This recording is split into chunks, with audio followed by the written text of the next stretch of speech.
반찬이 이게 다야? 그거면 됐지 뭐. 김 줄까? 그렇다고 국도 없어. 반찬 투정하지 마. 생각해보니까 당신이 뭐 차려준다고 많이 먹는 것도 아니고 하루에 두 끼잖아. 그러면 굳이 밥을 할 필요가 없을 것 같아. 반찬도 뭐가 많이 필요해? 아무리 그래도 어떻게 어제 점심부터 오늘 저녁까지 이 메뉴야? 뭐가? 김치도 두 종류나 있네. 그리고 집에서 놀면서 차려주는 밥 먹는데 왜 반찬 가지고 뭐라 그래? 뭐, 내가 집에서 놀아? 돈 안 벌어오면 노는 거지.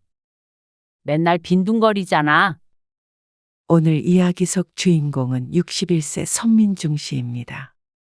그리고 그의 아내에 관한 이야기입니다.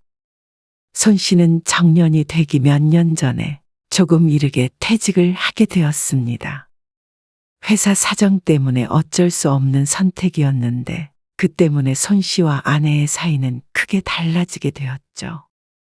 손 씨는 회사에서 더 이상 버틸 수가 없기도 했고 어차피 얼마 남지 않은 정년이었기 때문에 일찍 나와서 천천히 다른 일을 알아봐도 나쁘지 않겠다 싶었습니다. 그런데 아내는 그런 손 씨를 기다려주지 않았습니다. 퇴직을 하고 나서부터 아내는 손 씨만 보면 한숨을 쉬었습니다. 이대로 다시 취업이 되지 않는다면 어쩌나 걱정을 하는 마음은 알겠지만 아내는 손 씨를 일도 안 하고 집에서 빈둥대는 백수 취급을 했습니다. 그렇다고 밥도 제대로 안 챙겨줄 것이라고는 생각하지 못했습니다. 아침은 먹지 않기로 약속까지 받아내면서 차려준 밥은 햇반과 김치, 거기에 밑반찬 조금이 전부였습니다. 안 그래도 퇴직 후 떨어지던 자존감이 아내 때문에 곤두박질 치는 기분이었습니다. 돈을 안 벌어오면 이런 취급을 받아 싶으니 나중에 정말로 일할 수 없을 때가 되었을 때는 이보다 못한 취급을 받을 것 같았습니다. 아내는 자신도 손 씨만큼이나 주부로서 힘들었다고 소리쳤습니다. 그래서 손 씨는 60을 바라보는 나이에 이 결혼 생활을 끝내기로 결심했습니다. 손 씨는 20대부터 일하기 시작해서 평생 회사원으로 살았습니다. 그래도 나름대로 잘 나가던 젊은 시절이었습니다. 그래서 두 딸도 잘 교육시켰고 최소한 먹고 살 걱정은 안 하며 생활할 수 있었습니다. 지금은 자식들 둘 다 결혼해서 타지에서 살고 있었지만 꽤나 화목한 가정이었다고 생각했습니다. 그렇게 30년이었습니다. 새벽에 눈 뜨고 출근하고 종일 일하다가 저녁에 퇴근하고 또 다시 다음날 출근하고 수십 년 동안 똑같이 반복했던 일이었죠. 회사에 다닐 때는 그렇게 가기 싫더니 막상 다닐 수 없는 상황이 되자 무척 괴로웠습니다. 회사 그만둘까? 왜? 그렇게 상황이 안 좋아? 그러네. 아내는 한숨을 쉬었습니다. 그리고 손 씨는 아내의 눈치를 봤습니다. 힘들다고 해서 무작정 회사를 그만둘 수도 없을 노릇이었으니 말이죠. 조금만 더 버텨보면 안 될까? 내심 손 씨는 아내가 이제 그만 쉬라고 말해주길 바랐는지도 몰랐습니다. 어떻게 보면 이기적인 생각이기에 아내의 말에 쓴 웃음만 짓고 말았습니다. 그런데 한 달 뒤쯤 손 씨는 반쯤 등 떠밀려 퇴직을 하게 되었습니다. 손 씨도 그때는 차라리 그만두고 다음 직장을 알아보는 게 낫겠다 싶었습니다. 어차피 70, 80까지 다닐 수 있는 직장이 아니었기 때문이었습니다. 그때가 손 씨가 57이 되었을 때였습니다. 정년을 몇 년 남겨둔 때였죠. 손 씨는 심적으로 무척 힘들었는데 손 씨보다도 아내가 더 상심이 커 보였습니다. 이제 우리는 손가락만 빨고 살아야 해? 손가락만 빨긴. 다시 취직해야지. 재취직을 하겠다고 하자 아내의 표정이 밝아졌습니다. 손 씨만큼이나 마음고생이 심했을 아내였기에 손 씨도 어서 빨리 재취업을 해야겠다고 생각했죠. 그러면 이왕 회사 그만둔 거? 우리도 여행도 다니고 하자. 회사에 매여 있던 몸이다 보니 원할 때 훌쩍 떠나보지도 못했습니다. 아내 말에 손 씨는 기쁘게 고개를 끄덕였습니다. 손 씨도 아내도 한가로운 휴식이 필요해 보였습니다. 그래서 퇴직하고 나서 3개월 정도는 아내와 무척 잘 지냈습니다. 같이 여행도 다니고 모임에도 나가고 손 씨가 좋아하는 등산도 갔습니다. 그런데 노는 것도 매일 하면 질리는 법이었습니다. 아내도 시큰둥해졌고 은근한 압박을 하곤 했습니다. 이제 놀 만큼 다 놀았다. 그 말이 이제 다시 일을 하라는 말이나 마찬가지였습니다. 마침 손 씨도 불안해지던 참이었습니다. 3개월 동안 쉬면서 손 씨도 손 놓고 놀기만 한 것은 결코 아니었습니다. 다시 일할 수 있는 회사를 여기저기 알아보았는데 쉽지 않아 보였습니다.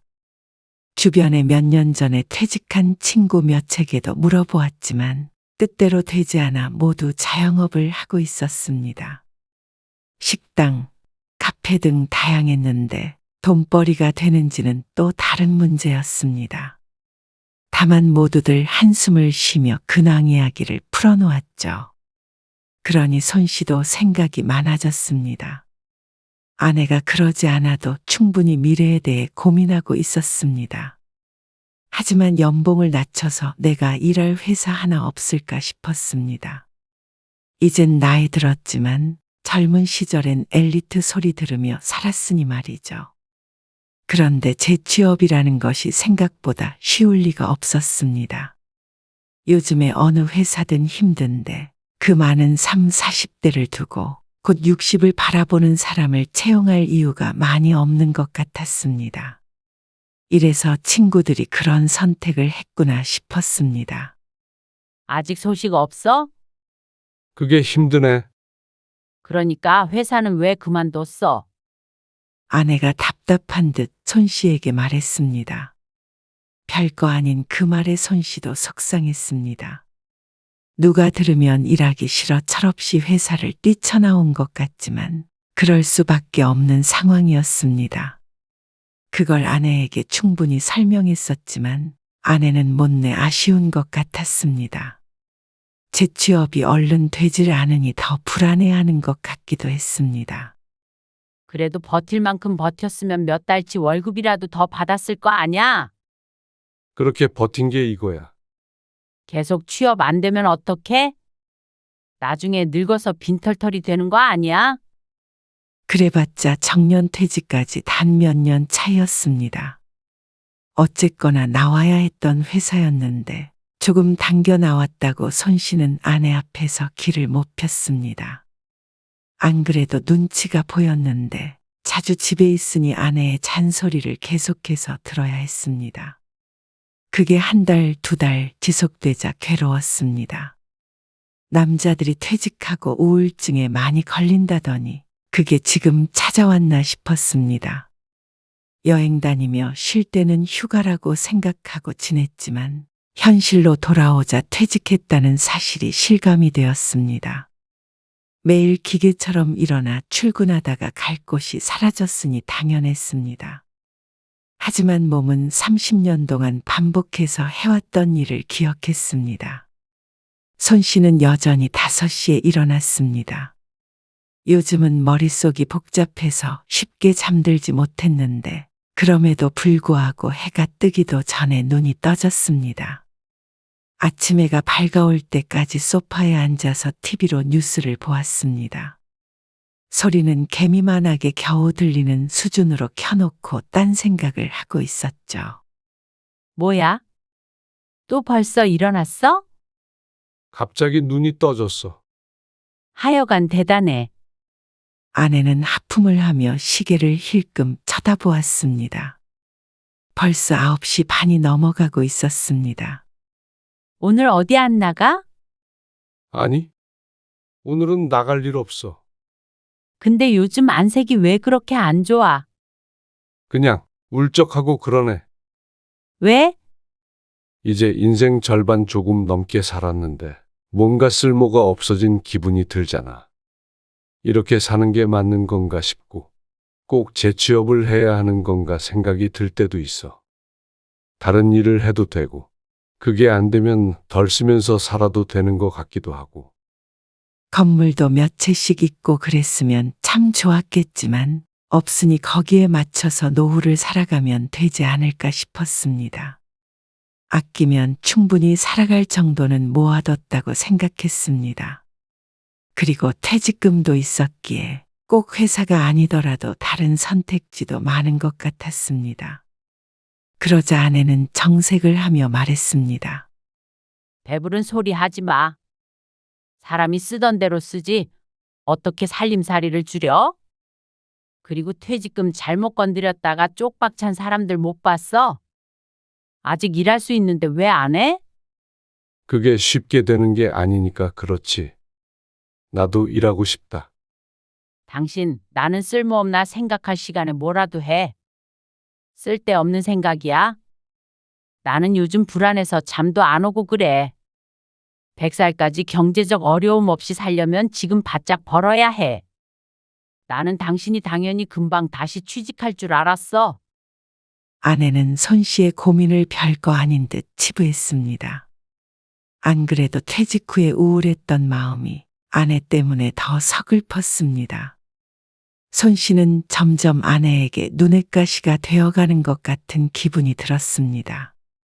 소파에 누워있기라도 할라치면 귀신같이 알고는 나와서 잔소리를 해댔습니다. 아, 왜 이렇게 집에서 빈둥거려? 빈둥거린다고? 그래. 아무것도 안 하고 그렇게 누워있으면 빈둥거리는 거지? 황당했습니다. 손 씨가 가장 많이 본 아내의 모습이 이렇게 소파에 누워서 드라마를 보는 것이었습니다. 하지만 손 씨가 그러는 것은 꼴보기 싫은 모양이었죠. 회사에 안 다닌다는 이유만으로 내 집에서 눈칫밥을 먹어야 하는 스스로가 처량했습니다. 하지만 이내 몸을 일으키는 수밖에 없었습니다. 그리고 다음 날 아침 늦잠을 잔 아내가 거실로 나오며 물었습니다. 몇 시야? 지금 10시 넘었어. 밥 안 먹을 거야? 밥을 벌써 먹어? 당신은 배도 안 고파? 이렇게 잠만 자? 그러자 어제 드라마를 보다가 늦게 잤다는 아내. 손 씨는 여느 때처럼 5시에 깼지만 컴퓨터로 구직 사이트도 찾아보며 아내를 기다렸습니다. 원래는 매일 5시 반에 먹던 밥이었지만 퇴직 후에도 그 시간에 아내에게 밥을 해달라고 할 수 없었습니다. 그래서 웬만하면 아내가 깨어날 때까지 기다렸죠. 대충 꺼내 먹지. 냉장고에 김치밖에 없던데. 그러자 아내가 한숨을 쉬며 일어났습니다. 손 씨도 요리에 재주가 있었더라면 굳이 아내에게 밥을 달라는 말도 안 했을 것이었습니다. 요즘에는 남자들 퇴직하고 다 요리학원 다닌대. 당신도 집에서 빈둥거릴 바에는 그런 데라도 다녀. 또다시 들은 빈둥거린다는 말이었습니다. 손 씨는 잠시 멈칫했지만 계속 집에 있을 거면 뭐라도 배워봐야겠다 싶긴 했습니다. 스스로가 밥 타령하는 식충이가 된 것 같았으니 말이죠. 오라는 회사 없어? 손 씨가 또 어두운 표정을 하자 아내는 고개를 설레설레 흔들었습니다. 그러던 어느 날 손 씨와 아내는 말다툼을 하게 되었습니다. 이유는 우습게도 밥 때문이었습니다. 안 그래도 지난번에 밥 얘기로 핀잔을 줬던 아내였는데 이제는 아침밥은 먹지 말자고 했습니다. 아니, 어떻게 매일 아침밥을 차려? 당신 새벽마다 밥 차려주는 거 얼마나 힘들었는데. 새벽에 먹자는 게 아니고 적어도 9시쯤에는 먹어야 할 거 아니야. 당신은 왜 이렇게 이기적이야? 아침 좀 건너뛰면 어때서? 30년 동안 5시 반에 당신 밥 차려줬으면 됐잖아. 이제 지긋지긋해? 날카로운 아내의 말에 손 씨도 조금 언성이 높아졌습니다. 그 말은 나도 5시 반에 밥 먹고 나가서 매일 30년 동안 일했다는 거잖아. 우리 가족 먹여 살리려고. 당신 지금은 퇴직했잖아. 어쨌거나 당신은 일 안 하면서 나는 왜 일하래? 밥 해주는 것도 내 일이야. 전업주부 무시하지 마. 누가 언제 무시를 했다고 그래. 밥하는 건 내가 잘 못하니까 그렇지. 대신 다른 건 많이 하잖아. 당신 말대로라면 다시 회사 들어가면 그때는 밥 차려주는 거야? 너무 매정한 게 아니냐며 손 씨도 아내에게 따졌습니다. 자꾸 빈둥댄다고 하는 것도 그렇고 말이야. 나야말로 무시당하는 기분이야. 아니, 내가 일도 안 하는 당신 비위까지 맞추면서 살아야 해. 책임감 강한 남자들은 퇴직해도 당신처럼 안 놀아. 뭐, 내가 놀아? 실제로 손 씨는 집에 있는 대부분의 시간을 컴퓨터와 씨름하며 보냈습니다. 그걸 논다고 표현하는 아내가 야속했습니다. 당신 삼식이란 말 못 들어봤어? 그게 뭔데? 정년퇴직하고 삼시세끼 집에서 밥만 축 내면서 빈둥거리는 사람을 삼식이라고 그런대. 그 말이 손 씨는 너무 충격적이었습니다. 백수한량을 보고 하는 말이 아니라 정년까지 꽉 채워 일한 사람들을 비하는 말이었습니다. 그리고 그 말을 꺼낸 걸 보니 아내가 자신을 그렇게 생각하고 있는 모양이었고 말이죠. 손 씨도 원래대로라면 몇 년 안에 금방 정년퇴직을 했을 텐데 이제 보니 정년을 채우든 안 채우든 중요한 것이 아니라 그냥 남편이 집에 있는 게 싫은 것 같았습니다. 그리고 제일 싫은 것이 그런 남편의 밥을 챙겨주는 일이라는 것도 처음 알았습니다. 연봉을 낮춰서 중소기업을 알아보고 있었는데 그것도 쉬운 일이 아니었습니다. 50대 초반도 아니고 이제 후반이었습니다.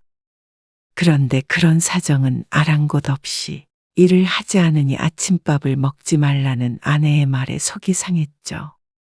손 씨의 표정을 보더니 자신이 말이 심했다고 생각했는지 아내가 조금 누그러진 말투로 말했습니다. 아니, 당신도 내 입장 생각해줘야 해. 당신이 회사원이 직업이었듯이 나도 주부가 내 직업이야. 근데 당신은 퇴직이라는 게 있지만 나는 없어. 그래서 당신이 이렇게 회사에 안 다닐 때에도 나는 밥을 차려줘야 된다고 생각하면 조금 불공평하지 않아? 그럼 다시 직장에 들어가면 밥 차려주겠다는 말이야? 밥 정도는 당신이 좀 챙겨 먹으면 안 돼? 손 씨는 한숨을 내쉬었습니다. 왜 이런 것 때문에 다퉈야 하는지 몰랐습니다. 손 씨가 삼시세끼 진수성찬을 바란 적도 없었고 그냥 집에서 아내와 함께 식사를 하길 바랐던 것뿐이었습니다. 그걸로 아내를 괴롭힐 생각이 아니었습니다. 괜히 흥분할 문제도 아니었습니다. 아침에 일어나기 힘들다는 아내이니 아내의 바람대로 아침밥을 안 먹으면 그만이었습니다. 당신 고생한 거 모르는 거 아니야. 그냥 내 마음이 요즘 좀 그래서 그랬나 봐. 손 씨도 누그러진 말투로 아내에게 말했습니다. 일을 그만두니 자꾸만 아내 눈치를 보게 되고 한마디에 신경이 곤두선 듯 했습니다. 그래서 돈을 안 벌어오니 밥도 안 차려주나 싶어서 괜히 따진 것 같기도 했습니다. 삼식이란 말이 있을 정도면 여자들도 남자들 밥 차려주는 게 너무 힘든 일이구나 싶이은기도 했죠. 아침밥을 먹지 않겠다고 하자 아내는 좋아했습니다. 손 씨가 외출하는 날도 있으니 하루에 한두 끼만 챙기면 되지 않느냐며 이제 좀 살겠다고 했습니다. 배고프면 내가 라면을 끓여 먹던지 할게. 잘 생각했어? 그리고 취업하기 전까지는 청소나 빨래 같은 건 내가 할 테니까 당신이 힘들더라도 밥만 좀 해줘. 나는 요리는 안 해봤으니까 어쩔 수 없잖아. 알았어. 아내의 말에 모든 일이 평화롭게 해결이 됐다고 생각했습니다. 서로의 입장을 이해해 준 거라고 여겼습니다. 그런데 다음 날 점심상을 보고는 손 씨는 깜짝 놀랄 수밖에 없었습니다. 밥상 위에는 전자레인지에 돌린 햇반과 김치, 그리고 생선 한 조각이 있었습니다. 이게 다야? 그거면 됐지 뭐. 김 줄까? 그렇다고 국도 없어. 반찬 투정하지 마. 나 오늘 몸이 안 좋아서 더 못 차려. 그 말에 손 씨는 다시 입을 다물었습니다. 몸이 안 좋다는 아내에게 반찬이 어쨌네 저쨌네 하고 싶지는 않았습니다. 생선은 저녁에 먹다 남은 걸 다시 튀겨서 새카만 상태였습니다. 아침에 또 새벽에 일어나는 바람에 출출해서 혼자 라면을 끓여 먹었는데 아침도 부실하고 점심마저 부실했습니다. 그래도 아내가 아프다고 하니 어쩔 수 없다 싶었습니다. 그런데 아내는 한번 그렇게 해보니 편했던 것 같았습니다. 생각해보니까 우리가 둘밖에 없고 많아야 하루에 두 끼잖아. 그러면 굳이 밥을 할 필요가 없을 것 같아. 반찬도 뭐가 많이 필요해? 그래서 그 뒤로는 비슷한 반찬이었습니다. 그리고 밥은 늘 햇반이었습니다. 햇반은 손 씨도 안 먹어본 것은 아니었습니다. 하지만 다툰 뒤로 이렇게 밥상 수준이 하락했나 생각하자 기분이 상했죠. 아무리 그래도 어떻게 어제 점심부터 오늘 저녁까지 이 메뉴야? 뭐가? 밑반찬도 있잖아. 이쯤 되니 집에서는 밥을 먹지 말라고 시위를 하고 있는 것 같기도 했습니다. 또 눈치 없는 손 씨만 그걸 모르는 것 같았습니다. 아내는 밥상을 그렇게 차려주고는 다시 소파에 들어누웠습니다. 그리고 TV 드라마를 켰죠. 먹고 빨래 널어. 아내는 돈을 안 벌어오니 이제는 집안일도 반반 하자는 듯이 하나하나 손실을 시켰습니다. 밥을 해주면 다른 집안일은 내가 하겠다는 말을 듣고 나서 그런 것 같았는데 초라한 밥상을 보니 조금 억울했습니다. 그 정도는 손 씨 스스로도 할 수 있었습니다. 물론 손 씨가 완전히 일을 그만둔 거면 그때부터는 역할 분담을 제대로 해야 한다는 걸 알고 있었습니다. 아내가 했던 말대로 주부일은 퇴직이 없으니 말이죠. 그런데 문제는 아내는 이런 태도를 취하면서도 계속해서 어서 돈을 벌어오라며 압박했습니다. 제대로 하고 있는 거 맞아? 벌써 몇 달째야. 요즘은 젊은 사람들도 일자리가 없는 때잖아. 손 씨가 대꾸하자 그제서야 TV에서 눈을 떼며 아내가 말했습니다. 그러다가 몇 달이 1년이 되고 1년이 10년 되는 거야. 차라리 공부 좀 하면서 자격증 같은 걸 따보면 어떨까? 뭐? 공부? 다 늙어서 무슨 공부야? 경쟁력이 있어야 나이가 있어도 취업이 되지. 한가한 생각할 시간에 제발 좀 나가서 일했으면 좋겠다. 그 말을 하며 한숨을 쉬는데 손 씨도 가슴속에 울컥하는 무언가가 느껴졌습니다. 나 등산 좀 다녀올게. 또 무슨 등산이야? 손 씨의 유일한 취미라면 취미였는데 퇴직 전에도 주말에 가끔씩 산에 올라가곤 했습니다. 한동안 안 갔는데 좀 올라가서 생각을 정리하고 싶었습니다. 그런 그를 아내는 못마땅하게 바라보았습니다. 그리고 그런 아내를 보자 손 씨는 심란했습니다. 왜 이렇게 됐는지 몰랐습니다. 퇴직하고 나서 몇 개월은 그래도 행복한 부부였는데 말이죠. 결국 이유는 돈 때문이라고 생각하니 괴로웠습니다. 그나마 남편 취급을 받으며 살았던 것도 돈을 벌어다 주기 때문이었던 것 같았습니다. 그게 아니라면 손 씨는 쓸모없는 존재인가 싶었습니다. 어떤 회사도 나이 든 손 씨를 원하지 않는 것처럼 말이죠. 그러다 보니 손 씨도 집에 있는 시간이 불편했습니다. 밥 한 끼 제대로 못 얻어 먹으니 차라리 밖에 있는 게 낫다 싶을 때도 있었죠. 그러던 어느 날이었습니다. 나가서 간단히 끼니를 해결하고 집에 들어왔는데 아내가 보이지 않았습니다. 근데 살짝 열린 안방문 틈 사이로 아내의 목소리가 들렸습니다. 너 그게 사람 얼마나 미치게 하는 줄 아니? 그러고는 속 편하게 등산 갔다. 문을 열고 들어가려다가 멈췄습니다. 아빠 등산 갔어? 딸의 목소리도 들리는 게 스피커폰으로 해놓고 뭔가를 하고 있는 모양이었습니다. 그래? 내가 보기엔 일하기 싫어서 회사 나온 거야. 네 아빠? 설마 그럴 리가 있어? 안 그러면 왜 맨날 집에서 밥 타령이야? 밥 해주기 싫어 죽겠다, 얘. 아니, 엄마. 아빠 흉 좀 그만 봐. 뭐? 아빠도 고생 많이 하셨잖아. 그리고 회사에서 남의 돈 버는 거 진짜 힘들어. 나도 일해보니까 알겠어. 엄마가 알아줘야지 누가 알아줘. 그럼 엄마는 뭐 안 힘들었는 줄 알아? 얘가 지 아빠랑 똑같은 얘기를 하네. 아니, 그래도 아빠가 그동안 엄마 집안일 얼마나 많이 도와줬어. 됐어. 너는 누구 편이야? 누구 편이 어디 있어. 그냥 아빠 미워하지 말라고. 말년에 네 아빠 때문에 힘들게 살까봐 무서운데 빈둥빈둥 놀고 있는 거 보면 어떻게 안 미워해? 손 씨는 아내와 딸의 대화를 듣고는 다시 집 밖으로 나왔습니다. 찬바람이라도 좀 쐬야 정신이 들 것 같았습니다. 책임감 있는 남자는 퇴직 후에도 놀지 않는다는 말이나 아내가 손 씨를 탓하는 말을 들을 때마다 손 씨는 애써 긍정적으로 생각하려고 노력했습니다. 그런데 아내는 현 상황이 너무 끔찍한 듯 말했습니다. 사는 게 각양각색이겠지만 외벌이로 퇴직하고 나서 부부끼리 여행 다니며 오순도순 사는 사람들도 많았습니다.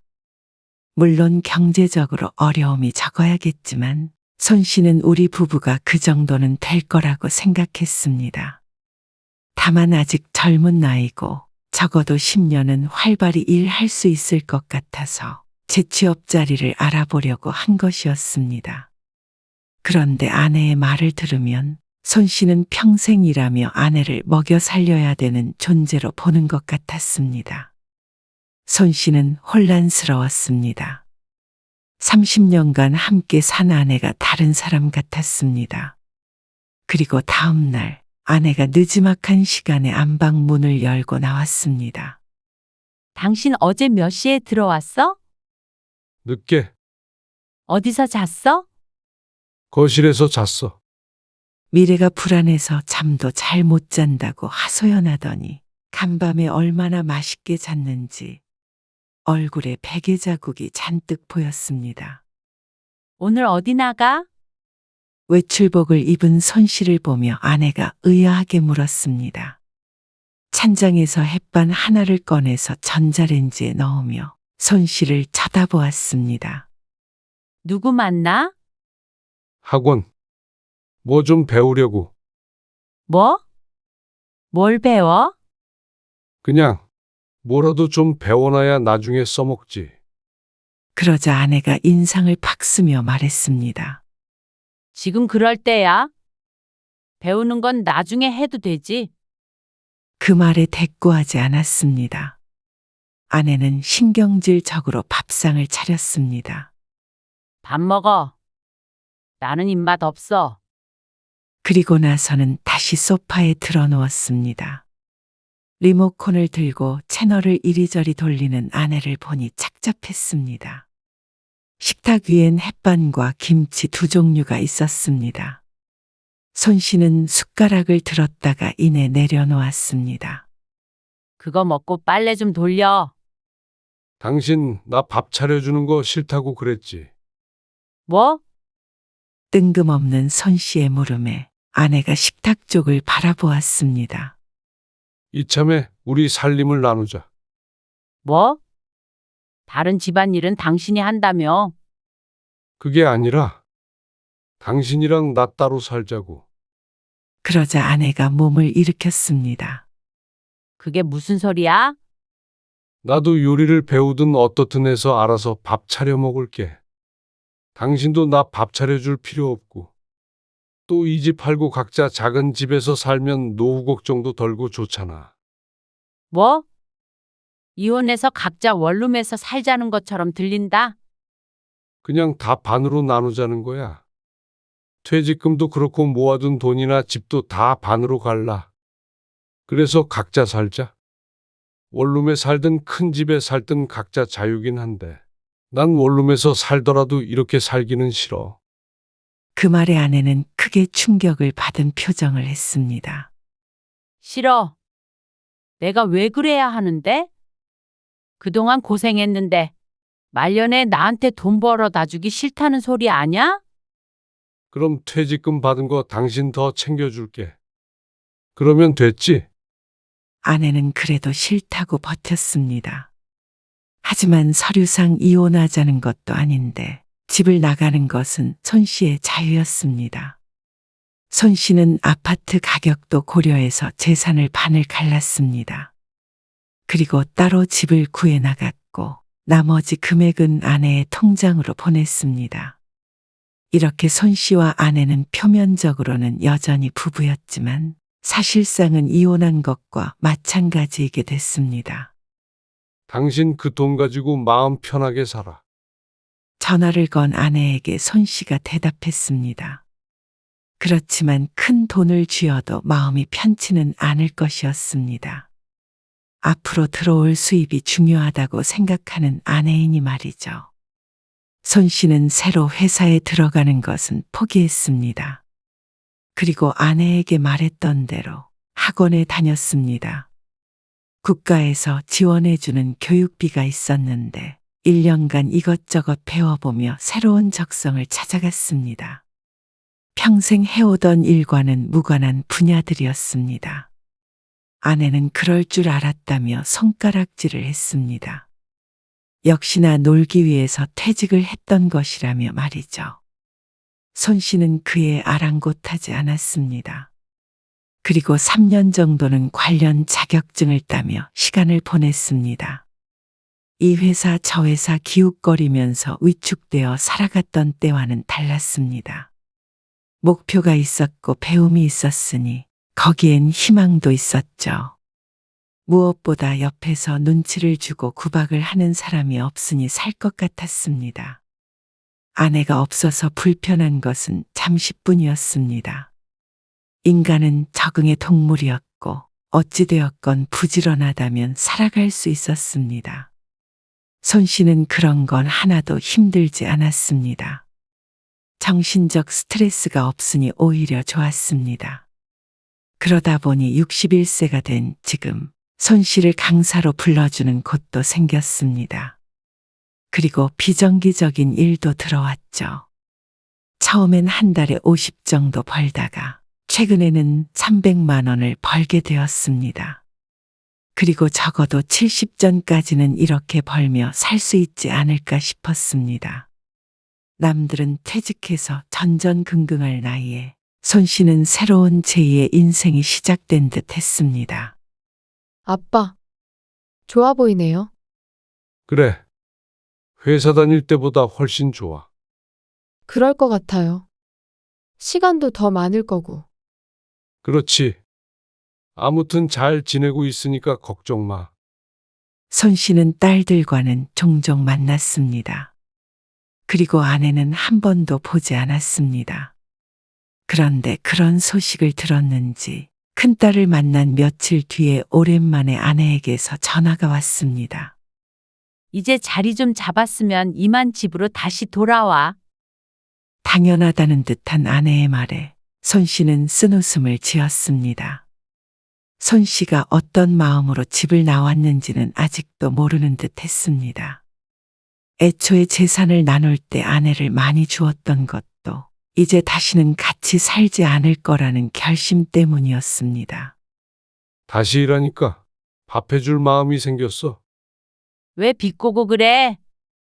그거 몇 년 기다려줄 수는 없었어. 그러자 아내는 할 말을 잃었습니다. 함께 자식을 키우며 같은 길을 걸어왔지만 이제는 헤어져야 할 때라고 생각했습니다. 서로가 서로를 존중하지 않으면 더 이상은 부부의 의미가 없었습니다. 적어도 손 씨는 그렇게 생각했습니다. 앞으로 그런 취급을 받으며 또다시 그렇게 살 마음은 전혀 없었습니다. 이제 손 씨는 스스로 모든 걸 했습니다. 언제든지 일이 없을 땐 훌쩍 여행을 가기도 했고 산에 오르기도 했습니다. 돈도 안 벌어오고 등산은 왜 하냐며 불평하는 사람이 없으니 홀가분했습니다. 아내의 소식은 나중에 딸에게서 듣게 되었는데 아르바이트를 시작했다는 말을 들었습니다. 손 씨는 그냥 그러려니 했습니다. 어떻게 살던지 이제는 각자의 길을 가기로 했으니 말이죠.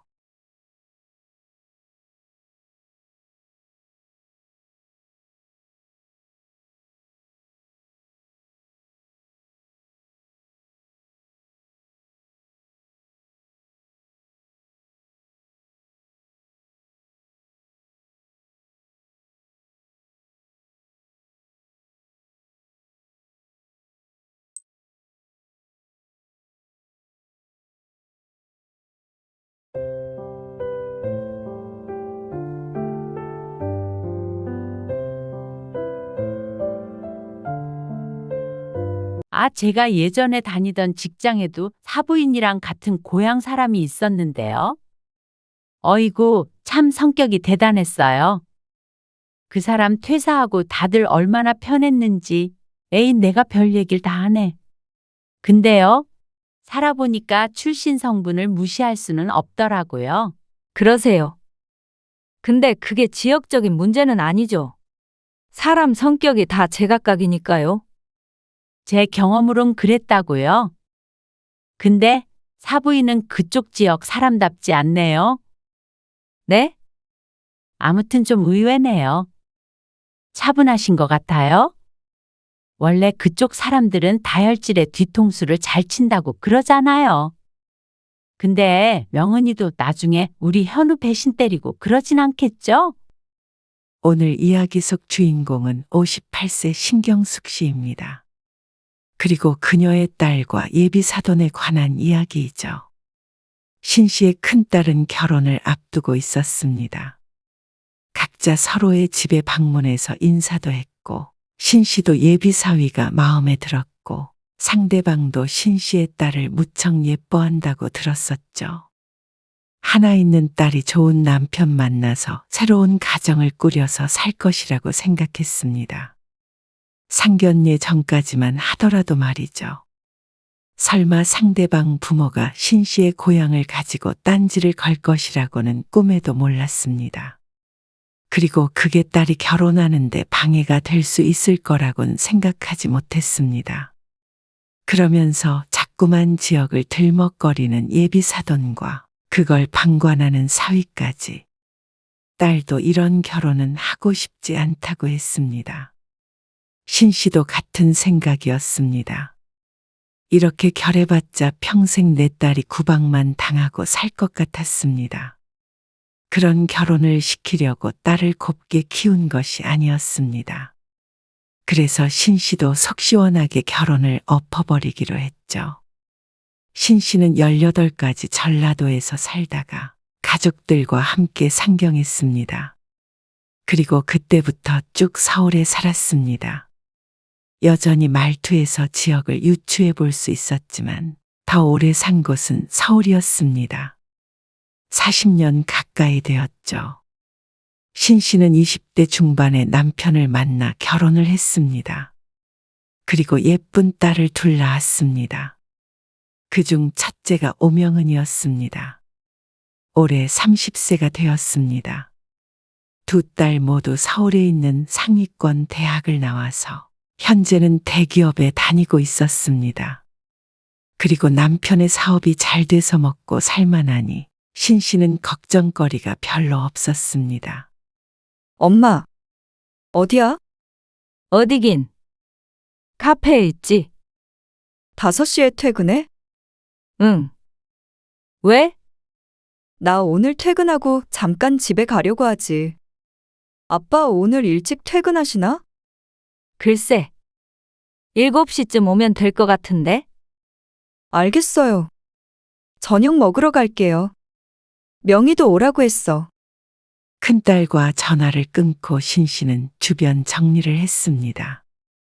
신 씨는 결혼 후 전업주부로 살다가 6년 전부터 직원 하나를 두고 작은 카페를 운영하고 있었습니다.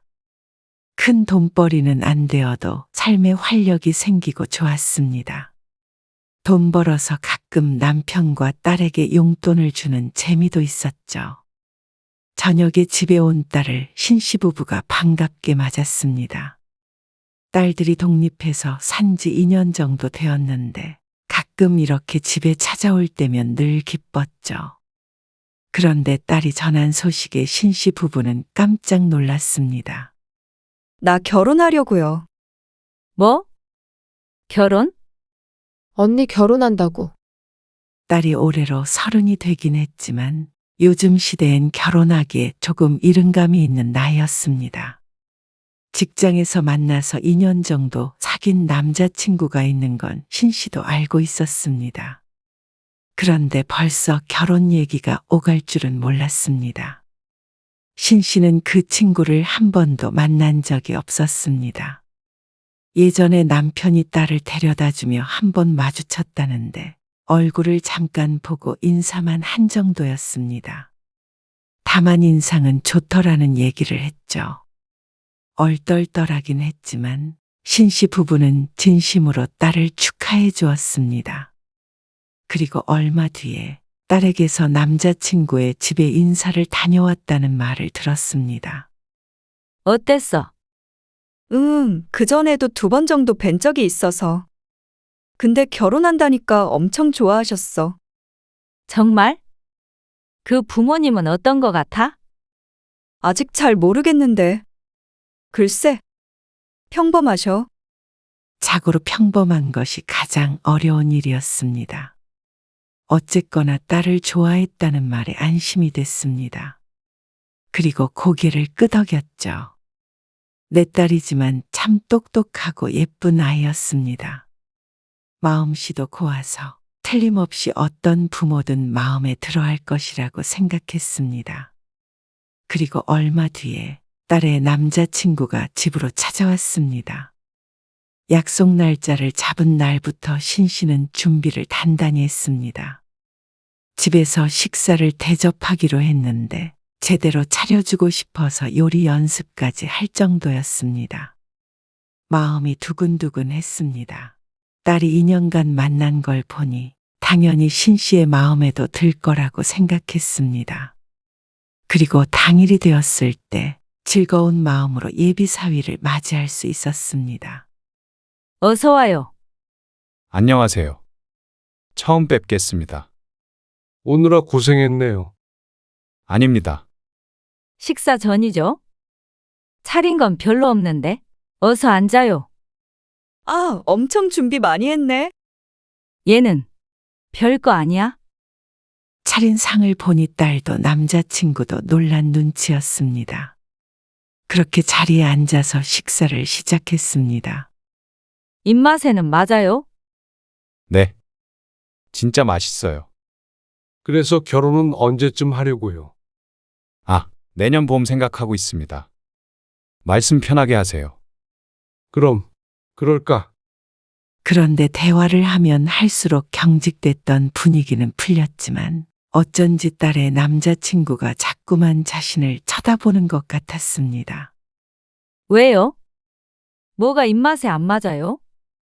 그러니까 손사래를 쳤습니다. 아니에요. 정말 맛있어요. 그 뒤부턴 다 같이 즐겁게 식사를 했습니다. 남편과 예비 사위는 같이 술도 한 잔 기울이며 대화를 나눴습니다. 제가 꼭 명은이 행복하게 해주겠습니다. 그래? 둘이 오순도순 잘 살아봐. 힘든 일이 있어도 서로 의지하고. 결혼이 별거 없어. 서로 같은 편이 되는 게 결혼이지. 네. 명심하겠습니다. 도움 필요한 일 있으면 언제든지 얘기하고. 딸도 그 모습을 기분 좋게 보고 있었습니다. 작은 딸도 언니의 결혼 소식에 한동안 들떠 있었습니다. 형부 생길 거 생각하니까 좋네. 뭐가 좋아? 맛있는 거 많이 사달라고 그래야지. 너는 그래서 좋은 거야? 당연하지. 원래 처제사랑은 형부야. 싱거운 농담에 신씨도 웃고 말았습니다. 그리고 일주일쯤 후에 상견례 날짜를 잡기 전에 딸과 대화를 하다가 집 얘기가 나왔습니다. 현우 씨 집에서는 많이 지원은 못 해주시는 상황이래. 3천 정도. 현우 씨가 모은 돈 1억 있고. 그러면서 딸이 상대 부모처럼 3천만 원만 보태주면 그 안에서 알아서 결혼을 하겠다고 했습니다. 자신이 모아둔 돈도 있다며 말이죠. 그 말에 남편이 고개를 가로저었습니다. 돈 문제는 너무 염려 말어. 너희가 신혼집 알아보면 부족한 돈은 엄마 아빠가 채워줄 테니까. 네가 모은 돈은 가지고 있다가 비상금 필요할 때 쓰고. 그러자 딸이 무척 미안해했는데 남편은 오히려 딸을 위해서라면 어떤 지원도 아깝지 않다는 입장이었습니다. 결혼해도 효도할게요. 엄마, 아빠. 아이고 너희 결혼해서 싸우지 않고 탈 없이 행복하게 사는 게 효도야. 그리고 명의도 똑같이 해줄 거니까 너무 부담 가질 필요도 없어. 알았어요. 고맙습니다. 그리고 얼마 뒤에 상견례 날짜가 잡혔습니다. 사위를 소개받을 때와 마찬가지로 무척 떨렸습니다. 신 씨의 남편도 평소답지 않게 긴장한 듯 보였습니다. 평소보다 신경 써서 잘 차려입고 나간 자리. 첫인상은 나쁘지 않았습니다. 그리고 신 씨의 딸을 바라보는 눈빛이 따뜻해서 신 씨의 마음도 덩달아 따뜻해지는 것 같았습니다. 안녕하세요. 네. 안녕하세요. 반가워요. 서로 인사를 하고 마주 앉았습니다. 남자들은 술을 한잔 하겠다고 했고 신 씨는 안사돈과 좀 더 인사말을 주고 받았습니다. 그런데 몇 마디 나눈 뒤 안사돈이 신 씨에게 뜬금없이 물었습니다. 그런데 혹시 고향이 어디세요? 아무래도 말투 때문에 그런가 싶었습니다. 어린 시절에 그쪽 지역에서 살았으니 사투리가 쉽게 바뀌지 않았습니다. 이전보다 서울 말씨가 섞이긴 했지만 그래도 몇 마디 들으면 신 씨의 고향을 유추할 수 있었죠. 아, 저 전라도예요. 전라도요? 나는 정말 몰랐네. 명은이가 고향이 전라도예요? 저희 딸이요. 네. 사투리를 전혀 안 쓰네요. 그래서 서울 사람인 줄 알았어요. 아, 딸들은 둘 다 서울에서 나고 자랐어요. 서울 사람이죠. 그리고 저도 고향은 그쪽이긴 한데요. 서울에서 훨씬 오래 살긴 했죠. 신 씨가 웃으며 대답했습니다. 그런데 이번엔 남편의 고향을 물었습니다. 저는 서울입니다. 남편은 서울 토박이었습니다. 대답을 들은 안사돈의 표정이 오묘하게 변하는 것을 보자 신 씨는 의아한 마음이 들었습니다. 신 씨도 상대방의 고향을 물어야 하나 고민이 되었죠. 그런데 그게 결혼에 있어서 무슨 상관인가 싶었습니다. 동양도 아니니 접점도 없을 텐데 크게 중요한 주제가 아닌 것 같아서 신 씨는 결혼 얘기를 꺼냈습니다. 결혼은 내년 봄에 한다고 그러더라고요. 네. 들었어요. 집 얘기도 전에 들었고요. 아, 네. 사업을 하신다고 들었는데 여유가 있으신가 봐요. 안사돈의 질문에 남편도 그렇고 신 씨도 당황스러웠습니다. 이거 여유가 있다고 대답을 해야 할지 여유가 없다고 대답을 해야 할지 난감했습니다. 사돈네가 다소 엉뚱한 질문이나 이상한 태도를 보일 때도 있었지만 대체로 식사 분위기는 나쁘지 않았습니다. 그런데 신 씨는 마음 한구석에 뭔지 모를 찜찜함이 느껴졌습니다. 왜 그런지는 몰라도 딸이 말했던 것만큼 친절한 사람들은 아닌 것 같다는 생각이 들었습니다. 물론 사람을 한번 봐서는 알 수 없고 신 씨가 느끼는 것보다 딸이 느끼는 게 정확할 테고 또 중요했습니다. 그래서 신 씨는 끝까지 웃는 얼굴로 상견례를 마쳤습니다. 상견례 후에 본격적인 결혼 준비를 한다고 했던 딸은 곧 예식장을 예약했다고 했습니다. 그러니 정말로 딸이 결혼하는 게 실감이 갔습니다. 식장에서 드레스를 입고 걸어갈 딸의 모습이 구체적으로 상상이 되었습니다. 딸, 결혼 준비는 잘 되고 있어? 아, 뭐, 드레스 그런 거 사진은 왜 안 보내줘? 하나씩 입어봐야 하는 거 아니야? 아직 드레스 같은 건 안 골랐어. 왜? 요즘엔 그런 거 얼른 해야 한다던데. 그렇긴 한데, 요즘 바빠가지고. 그럴 시간이 없었네. 얘는 바쁘다고 결혼도 못하게 생겼네. 그런 건 아니고, 이제 준비할 거야. 그런데 어쩐지 드레스 생각만 하면 설레야 하는 예비 신부치고는 목소리가 퍽 차분했습니다. 결혼한다고 생각하니까 심란하구나. 신 씨도 당연히 그 기분을 잘 알았습니다. 막상 결혼을 준비하다 보면 정말로 결혼하는구나 싶어서 두렵기도 하기 마련이었습니다. 그러자 큰딸이 깊은 숨을 내쉬었습니다. 원래 그래. 엄마도 그랬어. 그래? 그럼 그렇게 딸과 한참을 통화했습니다. 대부분 신 씨가 딸을 달래고 위로하는 듯한 대화가 오갔습니다. 그런데 2주쯤 지났을 때 작은 딸에게서 황당한 전화를 한 통 받았습니다. 아니, 황당하기보다는 기가 막히고 화가 나는 일이었죠. 엄마, 언니한테 아무 얘기 못 들었어? 무슨 얘기? 결혼에 대해서? 아, 네 언니 좀 우울한 거 같긴 하더라고. 결혼 다가오니까 좀 싱숭생숭한가 봐. 그런데 작은 딸이 신 씨의 말을 부정했습니다.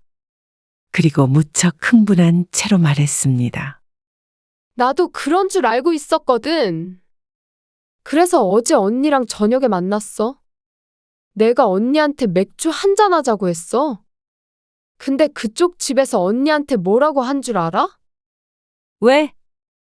무슨 일 있어? 그제서야 무슨 심각한 일이 있구나 싶었습니다. 단순히 결혼을 앞둔 신부의 우울 증세가 아니었습니다. 자꾸 고향이 전라도가 어쩌고 저쩌고 하면서 계속 뭐라고 하나 봐. 뭐? 전라도가 왜 나와 갑자기? 무슨 이야기 흐름인지 짐작이 안 갔습니다. 그거 가지고 뭐라고 할 것이 뭐가 있으며 애초에 딸의 고향은 전라도도 아니었습니다. 그러니까 나도 황당한 거야. 엄마 고향이 전라도면 너도 전라도 출신이다 이러면서 전라도 사람들이랑은 원래는 얽히면 안 되는데 아들이 원하니까 어쩔 수 없이 시킨다는 식으로 얘기했대. 뭐? 기가 막혀서 제대로 된 대꾸가 나오지 않았습니다. 이게 다 무슨 소린가 싶었습니다. 정확하게 그렇게 말했대? 몰라 정확하든 안 하든 어쨌거나 그런 내용인 건 맞지? 작은 딸이 대단히 흥분해서 말하는데 신 씨도 눈앞이 깜깜해지는 것 같은 기분이었습니다. 딸에게 대놓고 욕한 건 아니어도 지역 때문에 못마땅해하는 건 분명한 듯했습니다. 너무 놀랐습니다. 설마 하니 상견례 때 고향을 꼬치꼬치 캐물었던 것이 이러려고 그랬나 싶었습니다. 어쩌면 그런 일이 있니? 신 씨가 내일 모레 60이 되지만 여태껏 이런 일은 처음이었습니다. 주변에 이런 사람은 없었습니다. 대부분은 그런가 보다 하며 신경을 쓰지 않았죠. 그게 아니라면 음식 잘하겠다는 말 정도는 들어본 적이 있었습니다. 그것 때문에 형부랑도 싸운 것 같더라고. 그래서 언니가 요즘에 이상했던 거야. 아니 형부라고도 안 할래 이제. 속상해하는 작은 딸을 뒤로하고 신 씨는 큰 딸에게 전화를 해서 추궁했습니다. 그러니까 처음에는 별일 아니라고 하던 큰딸이 풀이 죽은 목소리로 말했습니다. 상견례 이후로 안사돈의 태도가 180도 변했다고 말이죠. 어떻게 변했는데? 그전에는 그렇게 예뻐한다고 그랬는데 어떻게 나의 고향 때문에 바뀔 수 있는지 몰랐습니다. 그렇다고 막 괴롭히고 그러시는 건 아니야. 그냥 좀 느껴지는 게 있잖아. 말도 좀 그렇게 하시는 것 같고. 남자친구는 뭐라 그래? 현우 씨도 당황했대. 부모님이 전라도 싫어하는 건 알고 있었는데 설마 그게 문제가 될 거라고 생각 안 했다고. 전라도인 것도 인사 와서 처음 알았다면서. 아니, 당연하지. 결혼할 사람한테 부모 고향까지 말하니? 그러게. 그래서 그게 끝이야? 미안하다고는 하는데. 정말 웃겼습니다. 그게 그렇게 중요한 문제였으면 상견례 하기 전에 알아봐서 결혼을 못 시키겠다고 할 것이지. 왜 이제 와서 내 딸을 괴롭게 하는지 몰랐습니다. 이미 예식장까지 예약한 마당에 말이죠. 어이가 없기도 하고 속상해하는 큰딸 때문에 신 씨의 마음도 미어지는 듯 했습니다. 신 씨의 잘못은 아니었지만 내가 딸 결혼식에 걸림돌이 된 것 같은 기분이 들었습니다. 상견례 전까지만 하더라도 결혼을 환영했다고 했으니 말이죠. 하지만 신 씨가 출신을 바꿀 수도 없는 문제였습니다. 해결할 수 없는 일로 내 딸을 탐탁지 않아 한다니까 신 씨도 기분이 상당히 상했습니다. 대놓고 결혼을 반대하지는 않는다고 했지만 이렇게 결혼시키더라도 이게 언제고 문제가 될 수 있으니 말이죠.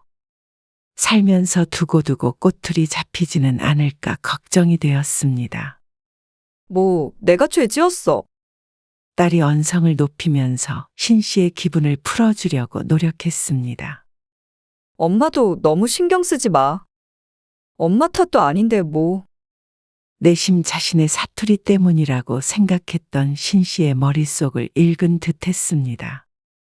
그래서 남자친구랑도 싸웠어. 그냥 뭐. 좀 속상해서 그랬지. 딸의 말을 들으니 생각이 많아졌습니다. 그리고 그 말을 들은 남편은 분개했습니다. 아니, 그런 사람들이 명운이 시부모가 된다고 생각하면 피가 거꾸로 솟는 기분이야. 뭘 그 정도까지? 그 정도까지라니. 그렇게 몰상식한 사람들이 어디 있어. 뭐, 옛날에 전라도 사람이 돈 떼먹었나 보지. 아, 농담할 기분 아니야. 이런 결혼 어떻게 시켜?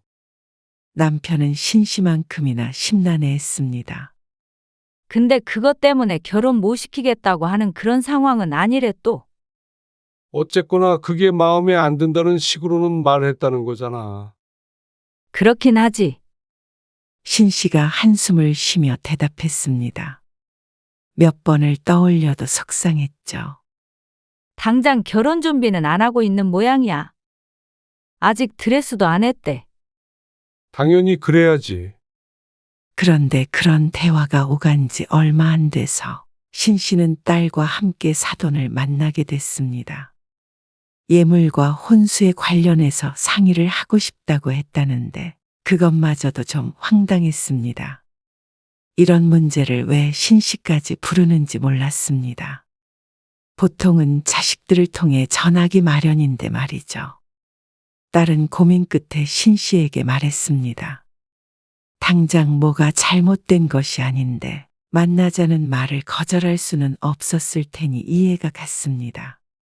그런데 나간 자리에서 10분도 안 돼서 불쾌함에 자리를 박차고 일어나고 싶었습니다. 카페에서 만났는데 주문한 뜨거운 커피는 아직 김이 풀풀 나고 있었습니다. 은근슬에 떠보는 말은 기본이었고 이 결혼이 못마땅하다는 것을 지나가는 사람이 보아도 알 것 같았습니다. 신혼집을 마련할 때부터 좀 큰 게 낫죠? 나중에 애도 낳고 해야 되니까요. 내 애들이 알아서 하겠죠. 그리고 예물은 제가 주변에다가 좀 물어봤는데요. 생략을 하려고 했더니 다들 받을 건 받아야 한다고 그러더라고요. 그러면서 어떤 예물을 주고받을지 생각해온 것들을 줄줄이 말했습니다. 그리고 혼수 얘기도 꺼냈는데 상의를 하는 게 아니라 그 정도가 아니면 꼭 결혼을 안 시키겠다는 듯이 말했습니다. 또 그러면서 슬쩍 고향 얘기도 꺼냈습니다. 의도가 짐작은 같습니다. 아, 제가 예전에 다니던 직장에도 사부인이랑 같은 고향 사람이 있었는데요. 어이구, 참 성격이 대단했어요. 그 사람 퇴사하고 다들 얼마나 편했는지. 에이, 별 얘기를 다 하네. 근데 제가 살아보니까 출신 성분을 무시할 수는 없더라고요. 그러세요. 근데 그게 지역적인 문제는 아니죠. 사람 성격이 다 제각각이니까요. 표정 관리가 쉽지가 않았습니다. 딸의 남자친구는 옆에서 미안한 표정은 짓지만 적극적으로 말리지 않았습니다. 그래서 딸과 다툼이 있었던 것 같았습니다. 신 씨는 애써 표정을 수습하며 침착하게 대꾸하려고 노력했습니다. 여기서 열내봤자 딸만 곤란할 거라고 스스로 되뇌었습니다. 근데 사부인은 그쪽 지역 사람답지 않네요. 네? 아무튼 좀 의외네요. 차분하신 것 같아요. 원래 그쪽 사람들은 다혈질에 뒤통수도 잘 친다고 그러잖아요. 명은이도 나중에 우리 현우 배신 때리고 그러진 않겠죠? 칭찬인지 농담인지 욕인지 모를 말을 듣고 신 씨는 얼굴이 벌개졌습니다. 도대체 어떤 시대에 살고 있는 건지 몰랐습니다. 나이도 많이 먹지 않은 여자가 어떻게 저런 말을 하는지 몰랐습니다. 이게 다 사위의 모호한 태도 때문인 것 같았습니다. 지금도 저렇게 제 엄마가 이상한 소리를 해도 가만히 있는데 결혼하면 딸이 맘고생할 것이 눈에 훤히 보였습니다. 아무리 신혼집을 지원해주고 혼수를 넣어줘도 달라질 건 없었습니다. 돈 싸질머지고 결혼한다고 사람의 머릿속까지 바꿔놓을 수는 없을 것이었습니다. 계속되는 기분 나쁜 말에 이걸 참아야 하나 말아야 하나 고민했습니다. 하지만 딸까지 언급하는 통에 더 참기가 힘들어졌습니다. 그래서 힐끔 딸의 표정을 보니 자신이 모욕을 당한 듯한 표정을 지었습니다. 더 이상은 못 참겠네요. 저희는 이만 일어나 보겠습니다. 실례했습니다. 어머나, 명은아, 엄마, 가요. 신 씨는 딸을 따라서 일어났습니다. 그리고 조금 걸어가자 딸이 속상한 목소리로 말했습니다. 왜 엄마는 가만히 듣고만 있어? 엄마도 한마디 해줘야지. 그래도 네가 어떻게 생각하는지 모르는데 거기서 테이블이 알도 엎어? 왜 못 엎어? 화내지 말고. 엄마도 바보라서 듣고 있었던 거 아냐. 너 일단 결혼은 미뤄. 당연한 소리를 해. 근데 당장 결혼을 엎지는 말고 미루자고 해. 그 다음에 남자친구가 어떻게 나오는지 봐. 어쨌거나 처음에 결혼하겠다고 했던 이유가 있을 거 아니야. 너희도. 이참에 사람 됨됨이도 한번 보고 그리고 나서 신중하게 결정해. 딸은 울듯한 표정으로 신 씨가 하는 말에 귀 기울였습니다. 어쨌거나 저 사람들은 우리한테 바닥을 보여줬으니까. 선택은 우리가 하면 되는 거야. 그리고 나서 딸은 한동안 신 씨에게 연락하지 않았습니다. 남자친구와 대화를 하고 있을 수도 있었고 신중하게 생각할 시간이 필요한 듯도 했습니다. 그리고 열흘이 지났을 때 딸이 신 씨의 집에 찾아와서 결국 파혼을 입에 올렸습니다. 없던 일로 하려고. 평생을 믿고 의지할 수 있는 사람이 아닌 것 같아. 신 씨와 남편은 아무 말 하지 않고 고개를 끄덕였습니다. 그렇게 그쪽 집안 사람들과는 연이 끝났다고 생각했습니다. 그저 딸이 마음을 추스를 시간이 필요할 것이라고 여겼는데 마음을 추스르지 못한 건 상대방 부모인 듯 했습니다. 한때 예비사돈이었던 여자에게서 전화가 왔습니다. 무척 흥분한 목소리로 역시 전라도 사람들이 이렇게 뒤통수를 친다며 고래고래 소리를 지르는데 이제는 웃기지도 않았습니다. 하지만 이제는 신 씨도 더 이상 참을 이유가 전혀 없었습니다. 나 참, 살다 별소리를 다 듣겠네요. 내가 지역으로 편가르게 하는 사람치고 제대로 된 사람 못 봤어요. 너무 천박해서 사돈 삼고 싶지가 않네요. 뭐요? 천박? 그러는 그쪽도 내가 그쪽 지역 사람이 아니라 이렇게 막말하는 거 아니에요? 그럴 리가요. 우리 올케는 대구 사람이고요. 형부는 강릉 사람이에요. 제 카페 직원은 고향이 제주도예요. 아, 참 남편은 서울인 거 아실 테고요. 근데 다들 사람 참 좋아요. 저랑 엄청 잘 지내고요. 전혀 지역은 문제가 안 되는데요. 그러자 말문이 막힌 듯 했습니다. 실제로 신 씨는 상대 부모가 신 씨를 배척하는 이유가 지역 탓은 아니라고 생각했습니다. 그냥 이런 사람은 이런 성격일 뿐이었습니다. 신 씨는 그렇지 않은 사람들을 훨씬 많이 알고 있었습니다. 그렇다고 결혼을 엎어요? 마음에 맞는 사람들끼리 가족돼서 살아도 고부지간이라는 게 그렇잖아요. 늘 갈등이 생길 수 있는 사이인데 결혼 전부터 내 딸 잘못이 아닌 걸로 그런 소리를 하면 뭘 믿고 제가 결혼을 시키나요? 저들이 좋아서 결혼한다고 그런 거지. 제가 억지로 떠밀었나요? 근데 예식장도 예약해놓고는 이제 와서 일방적으로 파혼하는 건 좀 당황스럽네요. 저들끼리 좋았다가 이제는 싫어질 수도 있는 거죠. 남녀 사이라는 게 다 그런 거 아니에요? 그리고 예비장모랑 와이프가 그런 얘기 듣는데도 가만히 있는 거는 저도 사윗감으로 좀 그렇네요. 그래도 내 딸이 좋다면 허락해 주려고 했더만 싫다는데 어쩔 수 없죠. 뭐라고요? 역시 그쪽? 또 지영 얘기하려고요? 참, 그쪽이 나랑 결혼할 것도 아니고 왜 남의 고향 갖고 이 난린지 모르겠네요. 혹시라도 그쪽 지역 사람한테 돈 떼먹히셨으면 아무쪼록 잘 해결 보시길 바래요. 그리고선 대답을 듣지 않고 전화를 끊었습니다. 마지막 말에 열불이 났는지 계속해서 전화를 걸었지만 어제는 받을 이유도 없는 전화였습니다. 아무 사이도 아닌 남일 뿐이었죠. 신 씨는 가슴을 쓸어내렸습니다. 파혼하길 참 잘했다 싶었습니다.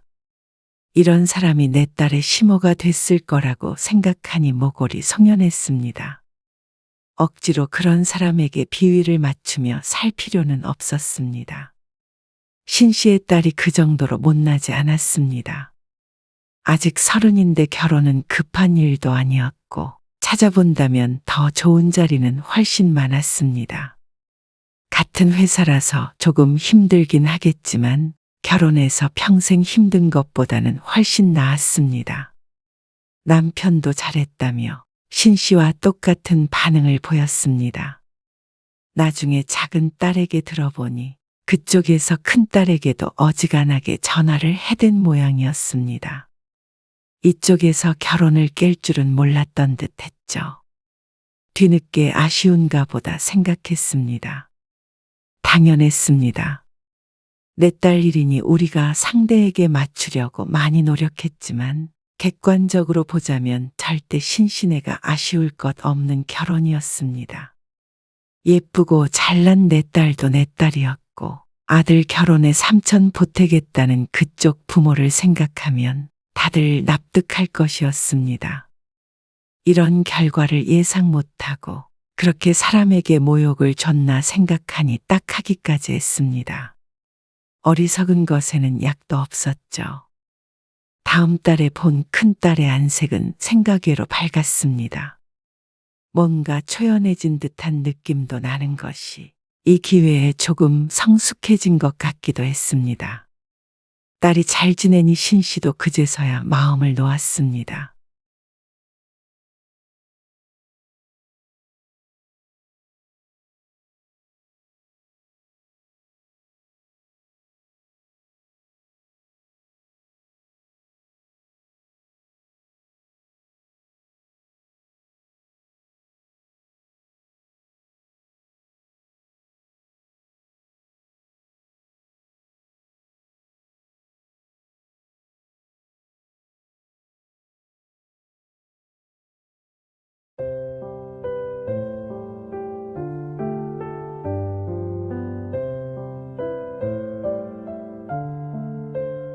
부모가 큰 수술을 하는데 놀러 가는 놈이 어디 있어? 생각이 있냐 없냐? 우리가 가라고 해도 취소하거나 적어도 미루기는 했어야 할 거 아냐? 솔직히 아버지 때문에 마음 진짜 불편해요. 그냥 다녀오라고 해주실 수도 있잖아요. 위암은 솔직히 생존율 진짜 높아요. 90%가 넘어요. 말기도 아니고 일찍 발견한 편이잖아요. 그러면 수술하면 거의 일상 회복할 수 있대요. 그거 잘라내면 남은 고쳐줘도 평생 밥 먹을 때 불편하게 살아야 될 수도 있는 거야. 아, 알아요. 알죠. 근데 제가 여행 안 간다고 수술이 더 잘 되는 건 아니잖아요. 네 엄마 무서워서 맨날 조용히 운다. 잠도 계속 설치고 말이야. 너희 얼굴 못 보게 될까봐 무섭다고 하는 사람이야. 근데 자식이란 놈이 어떻게 그렇게 매정하게 말하냐. 여행 그까짓 거 언제든지 갈 수 있는데 좀 미루면 안 되는 거냐? 아니, 국내 여행이면 그렇게 했죠. 엄마한테는 제가 잘 말씀드렸어요. 오늘 이야기 속 주인공은 63세 강경찬 씨입니다.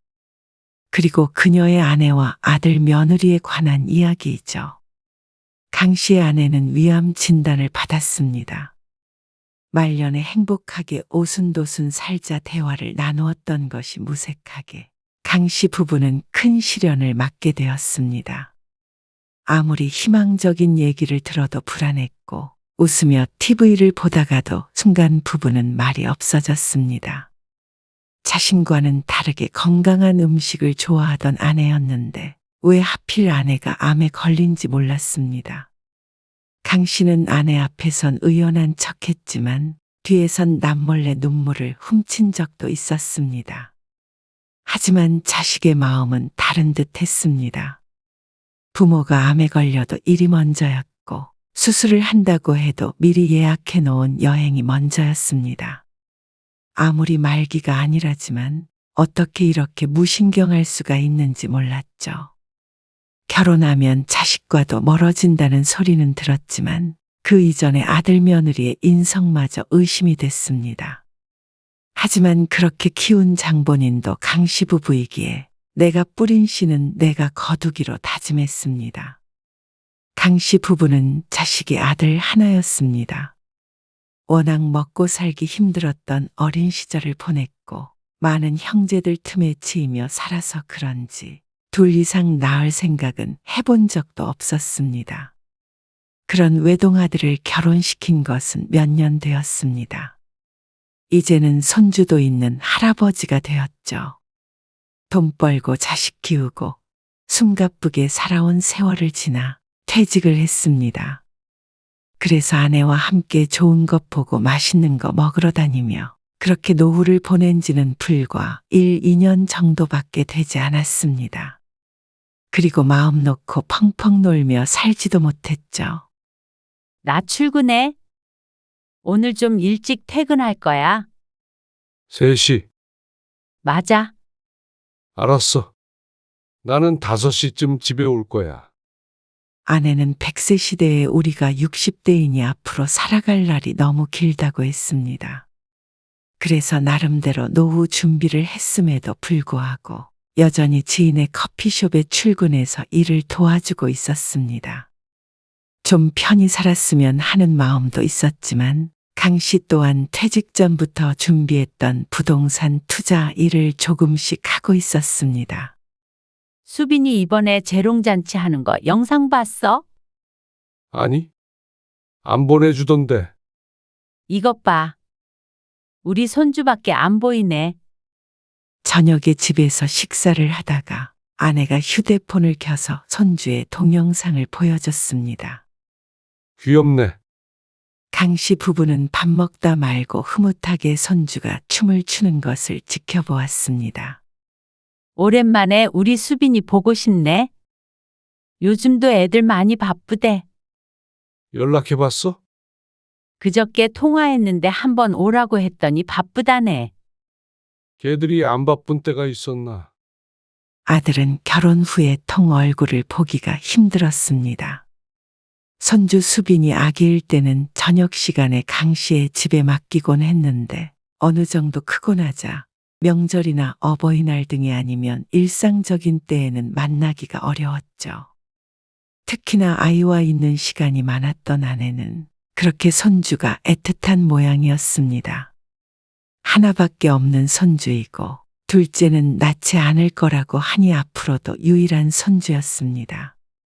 그러면 당신 생일 때 어디 같이 놀러 좀 가자고 할까?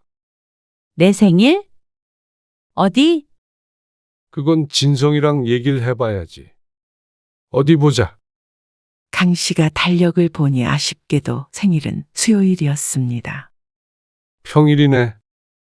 애들 출근해야 되니까. 그 전주나 그 다음 주 주말에 가자.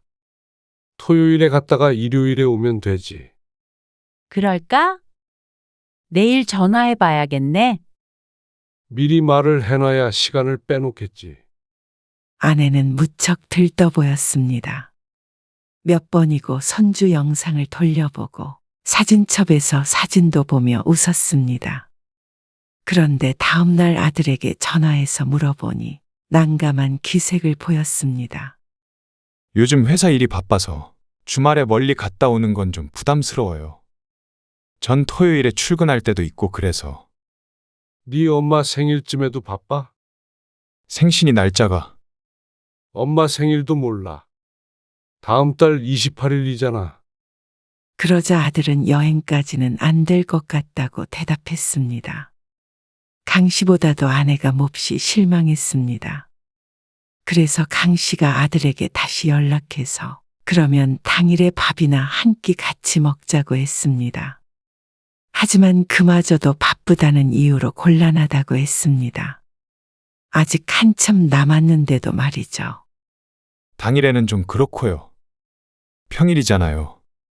저희가 시간 내서 주말에 갈게요. 그래. 알았다. 이렇게까지 말했는데 안 된다고 하는 걸 보니 오죽 바쁜가 싶었습니다. 그래서 강 씨는 미련을 바렸습니다. 애들이 너무 바쁘대. 시간 내기가 힘든가 보더라고. 그래? 어쩔 수 없지. 그날은 우리끼리 맛있는 거 먹으러 가고, 나중에 애들 오면 또 좋은 데서 식사하고 그러자. 서운해하지 말어. 알았어. 안 서운해. 그런데 얼마 뒤에 아들네가 해외여행을 가기로 되어 있다는 소식을 듣게 되었습니다. 아내의 생일이 지나고 얼마 안 있어서였습니다. 미리 계획을 했던 모양이었지만 내심 서운한 기분은 들었습니다. 그렇게 바빠서 주말에 여행도 못 가고 평일에 밥 한 끼도 못 먹는다더니 며칠 동안 쉬어야 하는 해외여행은 간다는 말이었습니다. 아내도 그 말을 듣고는 겉으로 표시는 안 했지만 상심하긴 한 모양이었습니다. 가끔씩 허공을 보며 한숨을 쉬기도 하고 외롭다는 말을 하기도 했습니다. 남편이 있는데도 외롭다는 걸 보면 자식 때문인 것 같았죠. 그러던 어느 날이었습니다. 밥 먹어요. 나 혼자 먹어? 아내가 불러 부엌에 갔더니 밥이 하나밖에 없었습니다. 강 씨가 의아하게 묻자 아내가 배를 손으로 문지르며 말했습니다. 나는 소화가 잘 안 되는 것 같아서. 아침에 별거 안 먹었잖아. 근데 어젯밤에 먹은 것 때문인가? 얹힌 것 같은 기분이라 별로 안 먹고 싶네. 약은 먹었어? 소화제 먹었지? 그래도 조금이라도 먹어봐. 아예 아무것도 안 먹으면 배고파서 어떡해. 물 말아서 조금 먹을까? 그래. 그렇게 아내는 간단하게 점심 식사를 했습니다. 반찬도 이것저것 먹지 않았죠. 그런데 오후에 아내는 배를 부여잡고 있었습니다. 아니, 배가 그렇게 아파? 그러네. 진통제도 먹어봐. 강 씨가 찬장에서 약을 꺼내서 주며 말했습니다. 아니, 그러지 말고 병원에 가보자. 무슨 병원이야? 약 먹고 좀 쉬면 되겠지? 위험이면 진통제로 안 돼. 그건 아닌 것 같아. 뭐 먹고 얹힌 것 같아? 그런데 그 뒤로도 아내는 종종 식사를 하면 배를 움켜잡곤 했습니다. 그래서 결국 며칠 뒤에 아내를 끌고 병원에 갔죠. 아무튼 그 고집 때문에 고생만 했잖아. 어차피 올 병원인데 진작 왔으면 덜 아팠지. 금방 나을 줄 알았지 뭐. 위험이나 위궤양일 거라고 생각하고 다소 가벼운 마음으로 내시경을 했습니다. 그런데 내시경 결과 암일 가능성이 있다고 조심스레 말하는 의사의 말에 머리가 고장난 듯 생각을 이어갈 수가 없었습니다. 아내를 보니 놀란 얼굴을 하다 갑자기 눈시울이 붉어졌습니다. 겁에 질린 것이 눈에 훤히 보였죠. 의사 선생님, 뭐가 잘못된 것 같은데요. 저희 아내가 평소에 고기 이런 것도 잘 안 먹어요. 나물 좋아하고요. 아직 확실한 건 아니고요. 조직 검사를 해봐야 해요. 아닐 가능성도 충분히 있습니다. 그 말에도 강 씨 부부는 안심할 수 없었습니다. 조직 검사를 한다는 것 자체가 문제가 있다는 말이었으니 말이죠. 그런데도 강 씨는 의연해야 했습니다. 아내의 상태를 보니 곧 땅굴이라도 파고 들어갈 것처럼 절망에 차 있었습니다. 위궤양 같은 거겠지. 당신이 무슨 암이야? 그리고 의사도 혹시나 해서 검사해보는 거라고 했잖아. 강 씨는 조직 검사 결과를 기다리며 아내를 달랬습니다. 그 시간이 길지 않았지만 강 씨 부부는 유달리 시간이 천천히 흐르는 것 같았고 불안과 고통 속에서 지내야 했죠. 아내는 이미 암에 걸린 것처럼 가끔 눈물을 비추기도 했습니다. 아내는 속이 좀 안 좋은 걸 제외하고는 다른 증상이 없었습니다. 강 씨는 밤마다 누워서 휴대폰으로 위암에 대해 검색을 해보았습니다. 근데 발견하기 전까지 별다른 증상이 없는 것은 대부분 그런 듯 했습니다. 그리고 아내가 없을 때 지인에게 전화해서 이것저것 물어보기도 했습니다. 아내가 암이 아닐 거라는 희망을 갖고 싶어서였는데 결국 얼마 뒤에 아내는 위암 진단을 받았습니다. 강 씨는 낙담했지만 그래도 그 안에 희망은 있었습니다. 수술도 할 수 있고 진행이 많이 되지 않은 것으로 여겨진다고 했습니다. 내시경상 전이되었을 가능성도 낮다고 했죠. 위는 일부 절제해야 하겠지만 완치율이 높다고 했습니다. 그 외에도 눈물을 흘리는 아내에게 의사는 좋은 얘기를 많이 해줬습니다. 강 씨는 혹시 몰라 의사가 하는 말을 휴대폰으로 전부 녹음해 두었습니다. 친절한 의사를 만나서 참 다행이라고 생각했죠. 강 씨는 남몰래 가슴을 쓸어내렸습니다. 그래도 속이 안 좋았을 때 병원에 와본 게 불행 중 다행이었습니다. 만약 계속 소화제만 먹고 버텼다가 더 늦게 발견됐다면 어땠을까 떠올리자 아찔했습니다. 천만다행이야, 여보.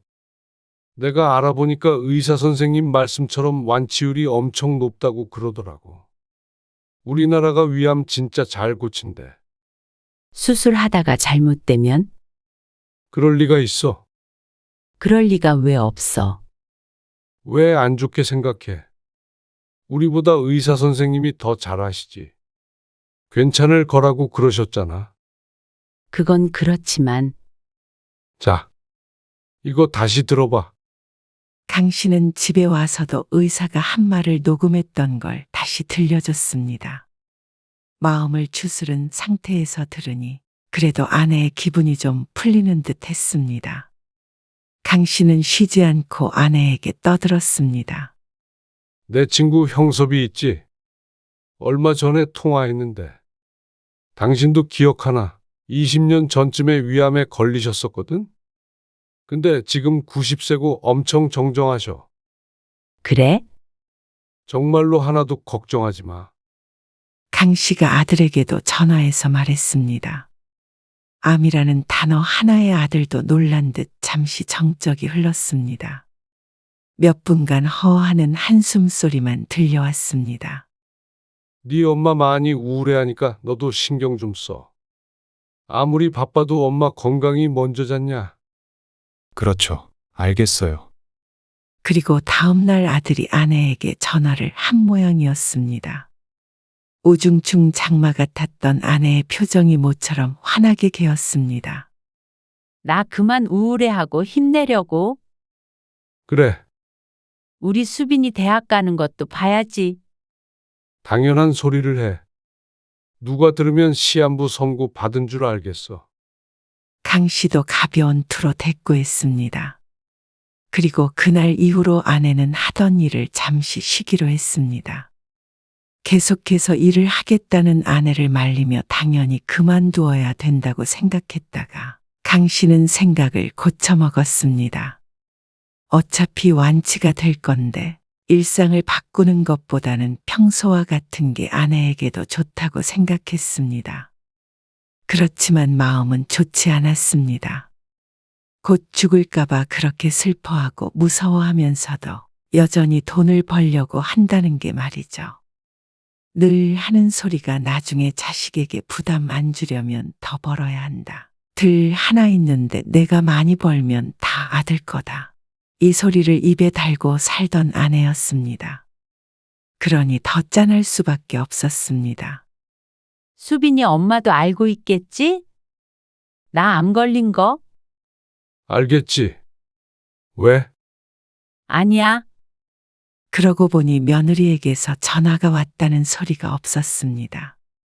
통화를 했다면 진작에 강 씨에도 말을 했을 텐데 말이죠. 강 씨는 혀를 찼습니다.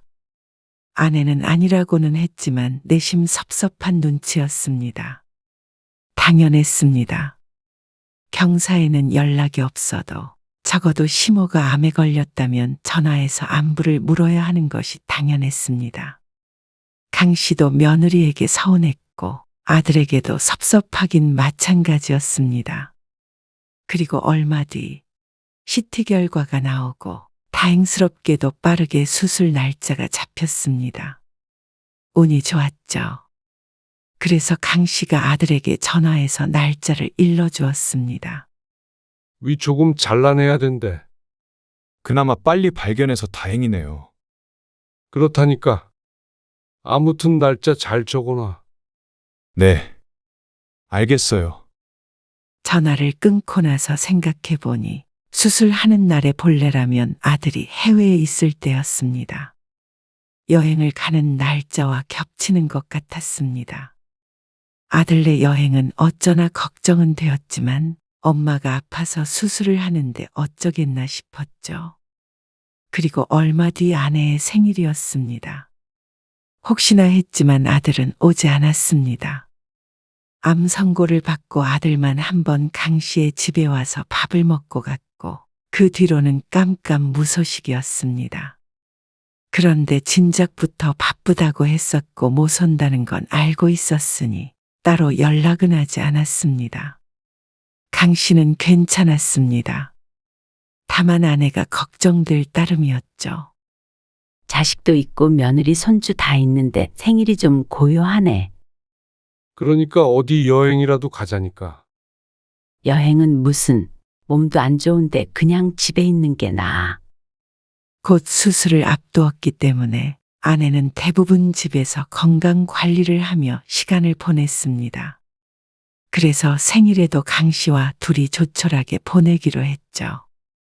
하지만 자식이 자꾸만 눈에 밟히는 것 같았습니다. 바쁜지 아침에 아들에게서 전화가 없어서 강 씨가 귀띔을 해준 뒤에야 아내가 생일 축하 연락을 받을 수 있었죠. 자꾸만 아들 보고 싶다, 손자 보고 싶다 하는 통에 강 씨는 한숨을 쉬었습니다. 곧 수술을 한다고 생각하니 아내가 생각이 많은 것 같았습니다. 그럴 일 없다고 하는데도 자꾸 수술하다 못 깨어나면 어쩌나 하는 생각도 하곤 했습니다. 그래서 다음날 강 씨가 아들에게 전화를 걸었습니다. 엄마 입원하기 전날에 여기 집에 와서 하룻밤 자고 가면 안 되겠냐? 입원하기 전날이요? 그래. 아무래도 엄마가 많이 불안한 모양이야. 그러자 아들이 당황스러워했습니다. 아, 근데 수술 이틀 전 오후 비행기예요. 비행기? 네, 저번에 말씀드렸잖아요. 가족끼리 여행 간다고요. 그 말에 아들보다도 강 씨가 더 당황했습니다. 당연히 수술 날짜와 겹치기에 여행은 취소할 거라고 생각했으니 말이죠. 서로가 서로에게 당황한 가운데 강 씨가 아들에게 다시 물었습니다. 여행이 가겠다고? 그거 이제 와서 취소를 할 수가 없어서요. 위약금도 많고 수빈이랑 수빈이 엄마도 엄청 기대하고 있어요. 수빈이 엄마 애 키우느라 신혼여행 이후로 처음 해외로 가는 거라서 들떠 있어가지고. 아들이 말끝을 흐렸습니다. 강 씨는 뭐라 대꾸할 수가 없어서 침묵을 지켰습니다. 그러자 아들이 계속해서 변명을 했습니다. 잠자코 듣고 있던 강 씨가 아들의 말을 끊고 얘기했습니다. 그래도 다른 것도 아니고 수술이잖아. 생일에 못 오는 것을 가지고 뭐라고 한 적은 없었습니다. 하지만 위암 수술은 다른 문제였습니다. 차라리 조금 미루면 어떠냐? 아, 그게 날짜를 미룰 수가 없어요. 취소했다가 다시 해야 되는데 위약금이. 위약금 내가 주마. 자꾸만 꺼내는 돈 얘기에 강 씨가 대꾸했습니다. 지금 그게 중요한가 싶었죠. 그러니까 아들도 더는 할 말이 없는지 곤란한 듯 대답했습니다. 일단은 알겠어요. 수빈이 엄마랑 상의해 볼게요. 전화를 끊고 강 씨는 한참을 심란함에 일이 손에 잡히질 않았습니다. 설마 아들네가 여행에 갈까 싶었습니다. 상의를 해본다고 했으니 아내에게는 굳이 얘기하지 않았습니다. 위약금이 얼마가 나온들 강 씨가 지불할 의사가 있었습니다. 그런데 수술이 다가오자 아들에게서 전화가 왔습니다. 휴대폰에 뜬 아들의 이름을 볼 때부터 불안했습니다. 그리고 역시나 아들은 기가 막힌 말을 했습니다. 오늘 아침에 엄마랑 통화했어요. 무슨 통화? 엄마가 저희 여행 다녀오라고 그러시던데요. 아내가 가지 말라고 붙잡을 리가 없었습니다. 그걸 또 아내에게 전화해서 가도 될지 상의를 한 건지 허락을 받은 건지 모르겠지만 어쨌거나 아들의 행동이 참 황당했습니다. 수술 끝나고 다음날 오전에 돌아오거든요. 오후에 병원으로 갈게요. 마음의 짐을 덜은 듯 아들의 목소리가 사뭇 가벼웠습니다. 금방 40 되는 놈이 생각이 이렇게 짧은지 몰랐습니다. 제 엄마가 걱정도 안 되는 모양이었죠. 입장을 바꿔서 아들이 위암 수술을 하는데 부모인 강 씨 부부가 해외여행을 간다고 하면 잘도 좋아하겠다 싶었습니다. 너 내가 위약금도 준다고 했잖냐? 그래서 엄마한테 말하니까 그냥 다녀오라고 하셨어요.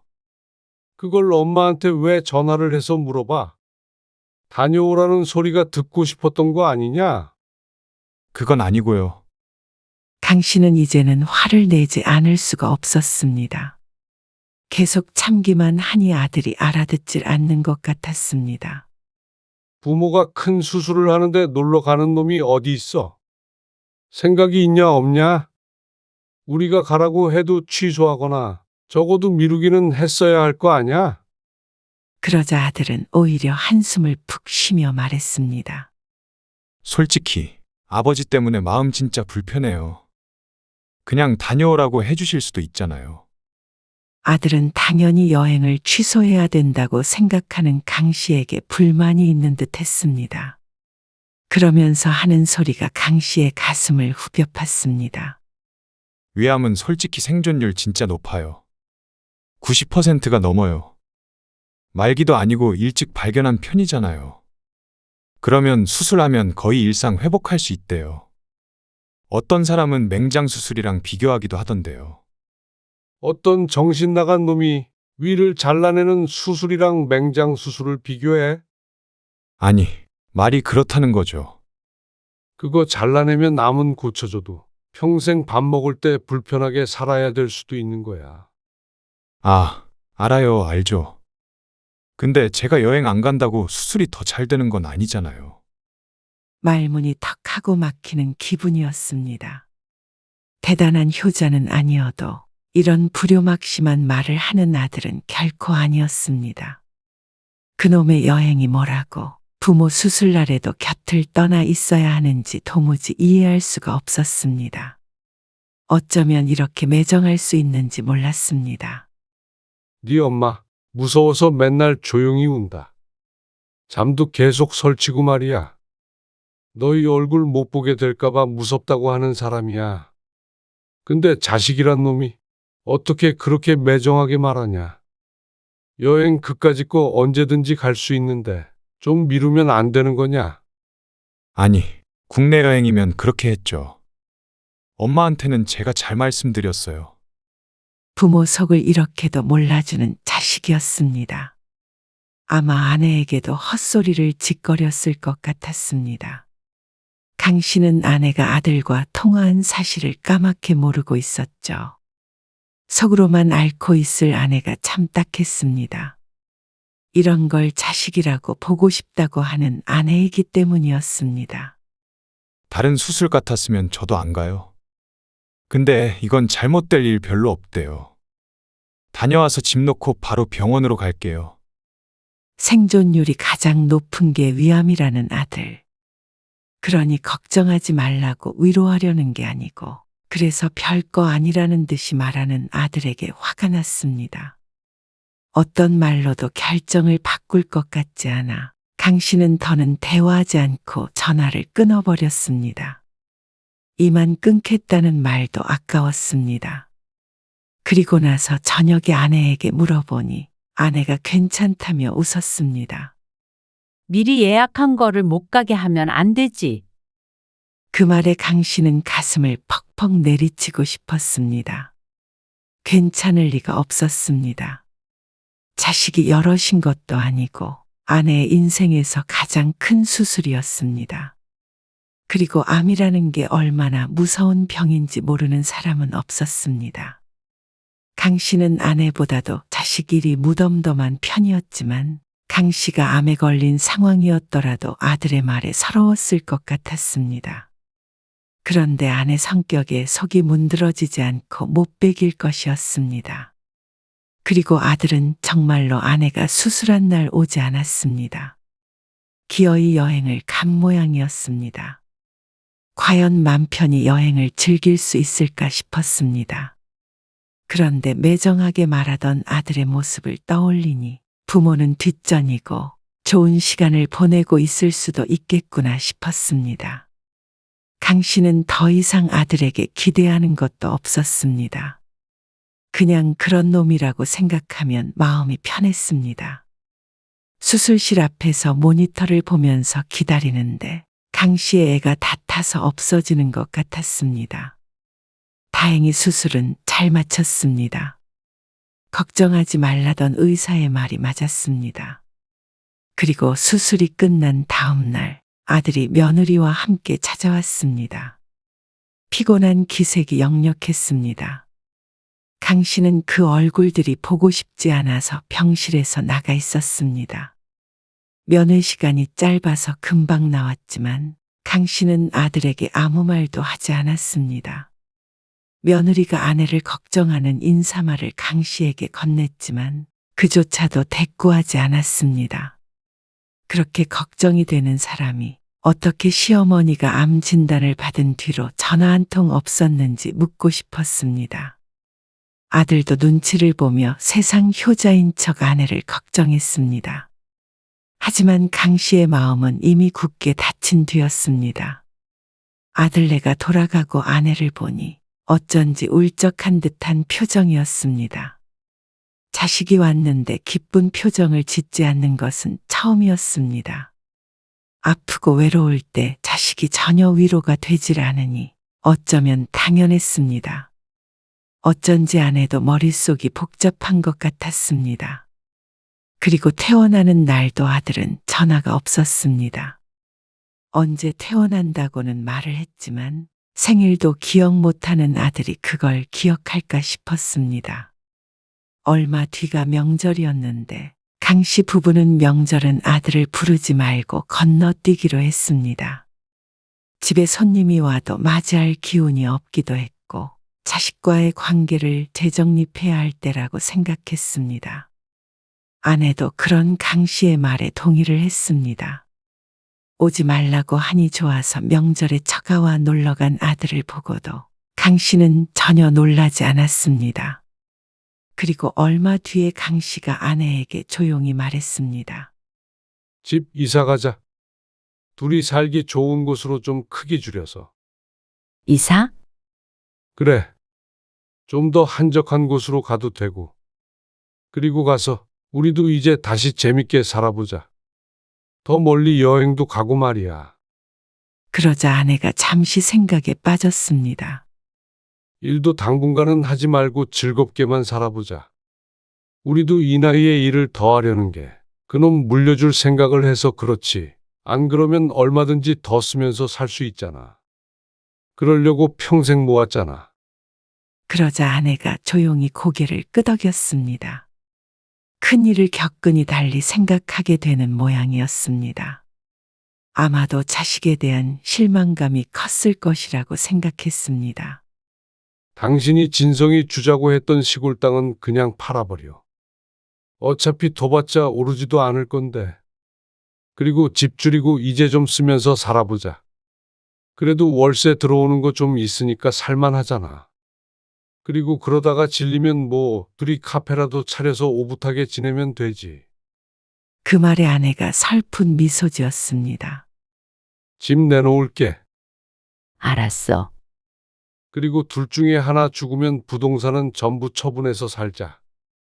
그리고 남은 사람은 그 돈 다 쓰고 죽는 거야. 그 말에 아내는 잠깐 놀란 표정을 지었다가 또다시 고개를 끄덕였습니다. 자식에 관해서는 오랜만에 생각이 일치한 순간이었습니다. 강 씨는 남은 재산 중 한 푼도 아들에게 주고 싶은 마음이 없어졌습니다. 비록 어마어마한 돈은 아니겠지만 그래도 아들에게는 큰 밑거름이 될 수 있는 금액이었습니다. 강 씨 부부도 그렇고 아들도 막연히 당연히 하나밖에 없는 자식에게 갈 거라고 생각하고 살았는데 다른 선택지도 있다는 걸 보여주게 되었습니다.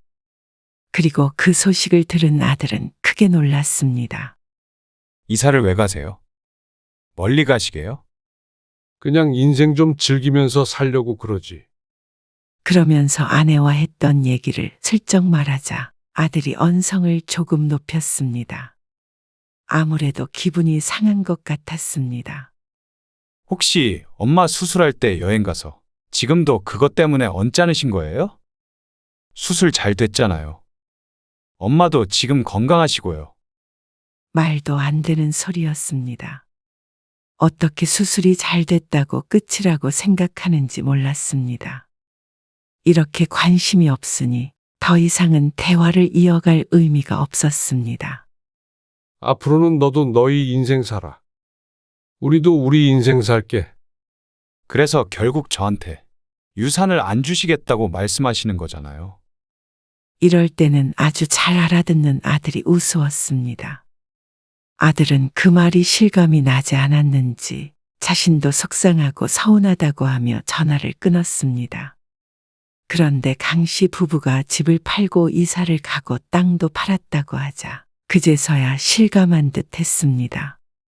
그러고서는 몇 달 뒤에 며느리와 손주까지 데리고 찾아왔습니다. 암 환자에게 좋은 음식이라며 뭘 바리바리 싸들고 왔는데 강 씨는 냉큼 받았습니다. 잘 먹이마. 이만 가봐라.